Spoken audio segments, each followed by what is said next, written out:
Hi, and welcome back to another episode of Unicorns Do Exist. I am your host, Vanessa. I've missed you guys. I've missed sitting here and recording. We took a little time off. We took a week off to watch the World Cup. Mexico was doing really good until they weren't.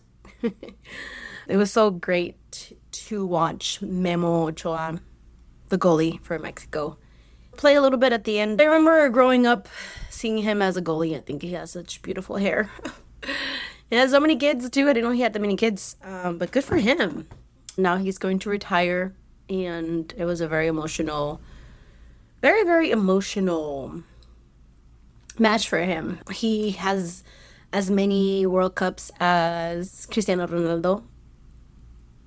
So I think it's very impressive he has as many World Cups as Cristiano Ronaldo, so it's pretty impressive. He's a great, great, great player, but also a great goalie, so that was pretty cool for everybody that got to go. I am so jelly. We should be traveling soon, pretty soon again, but in the meantime, Mexico City is on my to-do list for this year, as well as so many things. This first half of the year is gone, guys.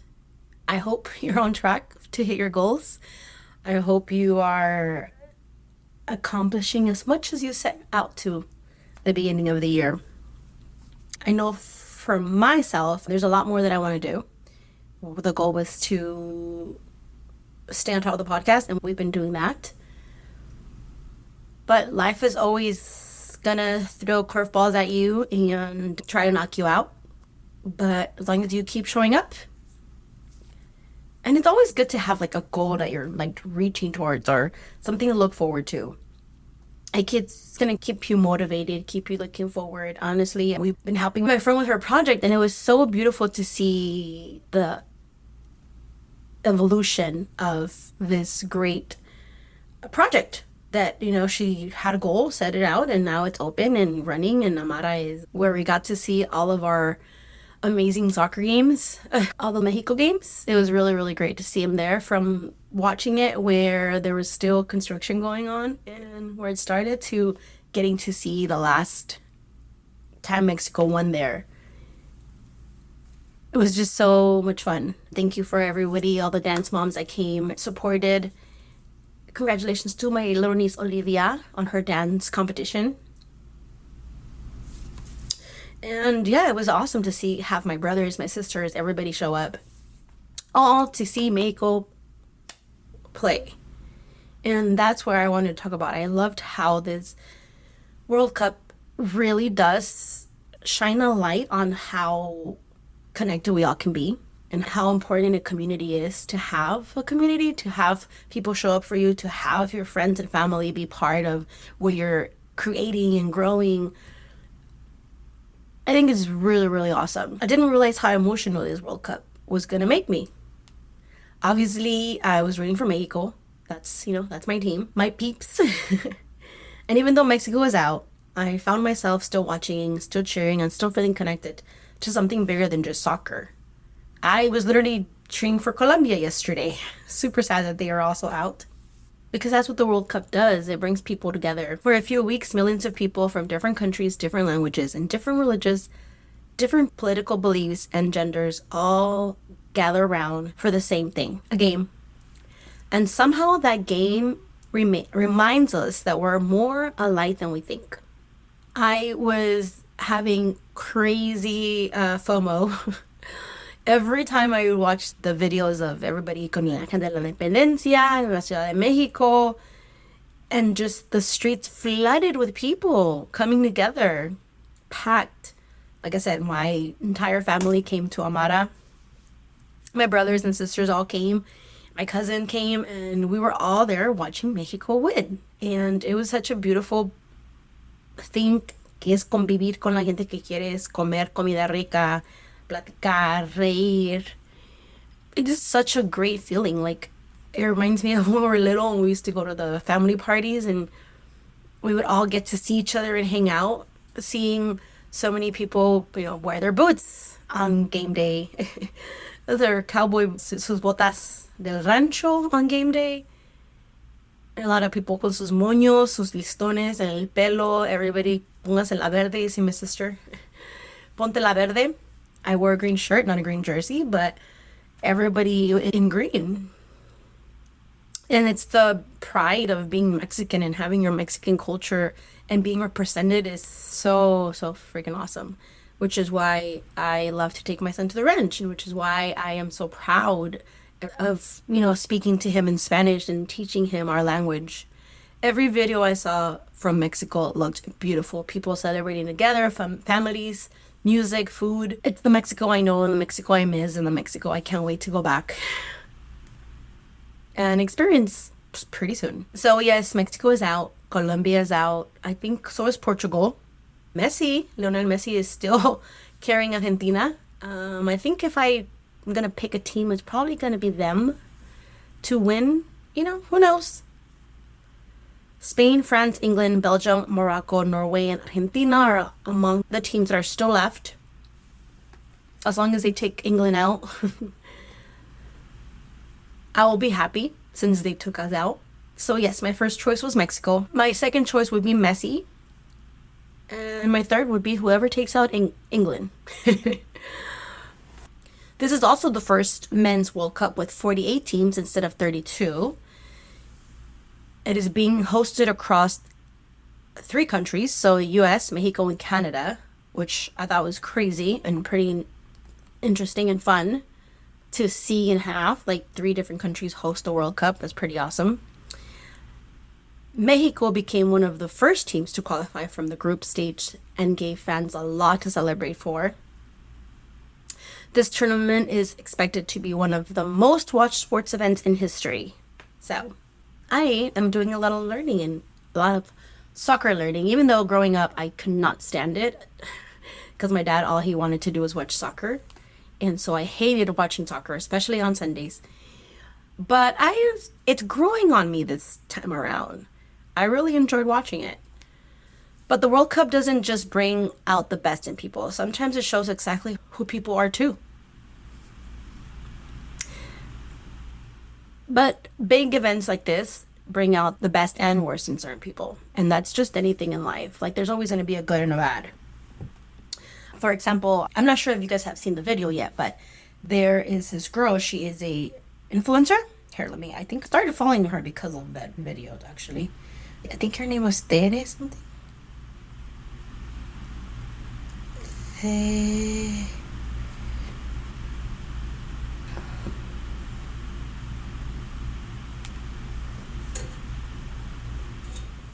She is an influencer and she was invited to the World Cup and she's celebrating the cuando Mexico hace un gol when this ugly big fat guy from the back, literally you can see it deliberately throw a beer at her. Like, yes, people cheer and the beers go flying sometimes, but no, this guy literally la aventó la cerveza, like literally on her back, and got her whole hat wet, the back of her hair. Poor girl. She was literally just celebrating, but she was recording herself celebrate. So when she was recording herself celebrate, the video also recorded the guy completely throwing the beer at her, like just a lo brusco. And then you see these other 2 girls next to him, like laughing and like making faces. And I'm like, honestly, they look like evil.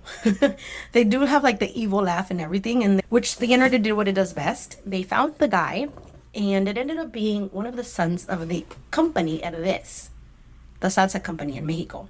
And so now Herdez has like their comments off. So goes to show money does not buy class or intelligence at that point, because how stupid can you be to do something like that in a sporting event where you were invited to? Because the company is proud sponsors of the FIFA. And now everybody's calling for their boycott, as well as it shine light on other shady dealings that this has done, apparently, including a la cárcel. Meter a una abogada a la cárcel simplemente por defender one of the employees from Vanessa that was suing them. So hopefully that shines light on that. And so everything happens for a reason. This beer could be literally what saves the judge or what saves the attorney, what brings her case up and enough to have the authorities do the right thing. So that is the one of the good things of that whole beer incident. Besides how disgusting. I don't get there's these are the men that are probably single and crying that they're single, and then there's no good women out there, and it's like, dude, you literally do this to yourself. Look at you. What kind of person does that?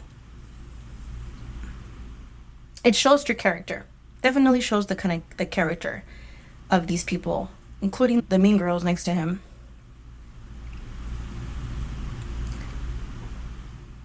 But anyway, what I did love was watching how the internet held them accountable. The internet said, nope, we're not doing that. So nowadays, nothing is ever kept secret. And so that is the good thing about social media as well.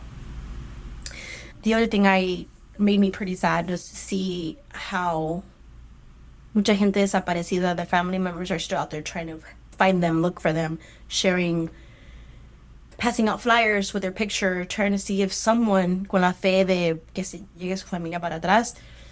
One of the things that hit me during this World Cup was realizing that while some people were gathering to celebrate, there's still families searching for people they love, and seeing moments where empathy seemed missing, and seeing how these people, like, everyone was gathered there to celebrate, and yet you have people looking for their family members, hoping to find them, handing out flyers, and instead of simply saying thank you and taking the flyer, you have no sense of empathy, you have no sense of remorse for them. Caminan como si nada, or they throw the flyer right after they get it. Like, if you're gonna throw it in front of them, like, don't even take it. It's just so, like, since no se tienta el corazón para pensar en otra persona. Worse was when they actually took the ladies out there had their big banners, and guys, again, men, douchey ass men, hey, you're already in the rain, you're already getting wet, you're already out there to party. Why would you take their big old banners to try to cover yourself with them? How rude and disrespectful that is. I don't care how drunk you are, that's just rude and disrespectful. And so there's, like I said, there's the good and the bad, I think, in everything. And seeing this should make us want to do better. Seeing this should make us grow up a little and have the hard conversations. But at the end of the day, I have more faith in the fact that there are people around them did help hold them accountable. Guys got in fights with them. People were like, hey, don't fucking do that shit. And are not afraid to speak up and defend them when it matters, when it's needed. The thing that I remember the most is not necessarily who wins or loses during these matches. For me, the thing I'll remember the most is seeing my brothers and sisters all together, wearing their green jerseys, hanging out, talking, conviviendo, watching the game together, laughing together, yelling at the TV, cheering together. Because for a couple of hours, nobody cares who voted for who. Nobody cared about their job titles. Nobody cared about their problems. We're all watching the same thing, cheering for the same team, celebrating. We all want the same thing, to celebrate, to belong, to feel connected. And soccer did that for us. So if a soccer ball can get millions of strangers to cheer together, maybe there's still a lot more good in this world than we realize. And maybe that's the real magic. Because we can always choose to see things through eyes of hope and love. I believe the US is also out. And even though I was born here, I consider myself more Mexican than American. Which is why I always cheer for Mexico. But let me know, who are you guys cheering for? Who are you rooting for? Who is your team? Is your team out yet? Argentina, France, England, Morocco? And what's your favorite World Cup memory for this year? Besides this World Cup, the last World Cup I actually remember was when I was probably 12, 13 years old. I remember talking to my dad, crying that Brazil took out Mexico. And I think it was during the time there was like, sí se puede, sí se puede. When all that thing started back in the day. Now, this year's slogan was ECC. ECC. And not only that, I saw that there was like actually people naming their kids Isidro instead of Isidro. It's ECC. Dro.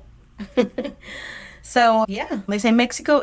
There's these things also online that says, is it Mexico or is it AI? And 99% of the times Mexico outbeats AI. But there's just something about Mexico that makes the impossible possible, and I think like Isidro is a good example of that. But at the end of the day, oh, and don't forget, we also have women's soccer next. Actually, let's see what's. And let's not forget that Mexico women's World Cup winner, women's World Cup 2026. Is that a thing? Is there a FIFA U20 Women World Cup Poland? September 5th to the 27th, FIFA 17 Women World Cup will take place in Morocco from October 17th to November 7th. Oh, there is a Women's World Cup. So, yeah, let's keep cheering for the women as much as we do for the men, guys. Don't forget. But they also have a Women's World Cup. Yeah, this World Cup has been fun for me. I've really enjoyed it, watching it and learning more about soccer. Something I was never really a big fan of soccer. Like I said, my dad used to watch it every Sunday, so I was over it. But lately, I've been healing a lot of old wounds, and this is one of my soccer ones. Who knows? Maybe I'll be a soccer mom next. Probably not. I'd rather be a jiu-jitsu mom than a soccer mom. But hey, whatever my son likes to play, whether it's jiu-jitsu, soccer, or I don't know, ballet, dance. Maybe he'll join dance like Oli, follow in her footsteps. Whatever it is that he likes to do, I'll be there to support him. That's the important part. So, yeah, guys. I hope you guys are enjoying the World Cup as much as I am this year, because I think it's been pretty fun. I think, like I said, my school came the furthest it's ever, I believe, ever before, which is amazing. And who knows, maybe we'll make it even further in the next 4 years. But most importantly, let's remember to be kind to one another. It's not that hard. So a little bit of empathy for all those who are searching for their loved ones. Remember that they're searching for their loved ones, because you don't ever know how you can make the difference in someone's life simply by smiling, being kind, or just saying thank you. Life has been fun. Like I said, I've been healing a lot of little wounds here and there, old wounds, revisiting things I didn't think I liked, and discovering that there's a lot more of this world that I do love. I'm learning there's a lot more of this world that I do love and enjoy, such as soccer, which is something I didn't before. I think the coolest part is seeing it through my son's eyes, or seeing things through a different lens. Because when you change the way you look at things, the things you look at change. So try seeing it through the lens of love, and let me know how it goes. But once again, thank you guys. Missed you. Glad you're back. Glad you're here. Don't forget that unicorns do exist. You, my love, are one of them. Bye.